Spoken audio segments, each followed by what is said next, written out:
29 ডিসেম্বৰ অৰ্থাৎ শনি আৰু দেওবাৰে ইতিমধ্যে মাৰ্ঘেটাবাসীয়ে গম পাইছে যে আমি সীমান্তৱৰ্তী অঞ্চলৰ জাগোনৰ যিমান জনগোষ্ঠীৰ লোকসকল আছে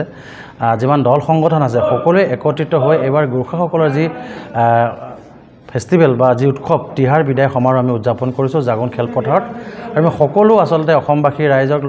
লগতে তিনিচুকীয়া জিলাবাসী ৰাইজক আৰু অৰুণাচলৰো আমাৰ যথেষ্টখিনি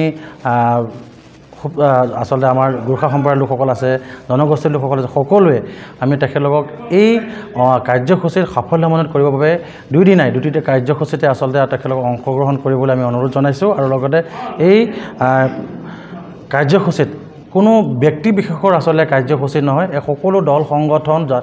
জাতি জনগোষ্ঠী মিলি একত্ৰিত হৈ যিমান আচলতে লোকসকল আছে সকলোৱে মিলি আমি তিহাৰ বিদায় সমাৰোহ উদযাপন কৰিবলৈ লৈছোঁ প্ৰথমবাৰৰ বাবে বিভিন্ন জাতি জনগোষ্ঠী এই উদযাপন কৰিবলৈ মন তুলিছে আৰু গতিকে সকলোকে এই কাৰ্যসূচীত আপোনালোকে আহি সকলো সংবাদ মাধ্যমক আমি অনুৰোধ জনাইছোঁ আমাৰ এই কাৰ্যসূচী যে বা এই অনুষ্ঠানটি সাফল্যমণ্ডিত কৰে তাৰ কামনা কৰিছোঁ আৰু আমি কৈছোঁ যে 28 তাৰিখে সাংস্কৃতিক সন্ধিয়াৰ মূল আকৰ্ষণ হ'ব দাৰ্জিলিঙৰ আমাৰ প্ৰখ্যাত গায়িকা সুৰক্ষা চেঞ্চুৰী গীতৰ শৰাই থাকিব আৰু 29 তাৰিখে থাকিব অসমৰ জনপ্ৰিয় গায়িকা নীলাক্ষী নেওগৰ গীতৰ শৰাই আৰু লগতে বিভিন্ন আমাৰ জনগোষ্ঠীৰ আচলতে খাদ্য সম্ভাৰো আমি তাত এক্সিবিশ্যন প্ৰস্তুতি ৰাখিছোঁ আৰু 28 তাৰিখে পতাকা উত্তোলন হ'ব 29 তাৰিখে শোভাযাত্ৰা গতিকে সকলো লোকসকলক জাতি ভাষা ধৰ্ম নিৰ্বিশেষে আহিবলৈ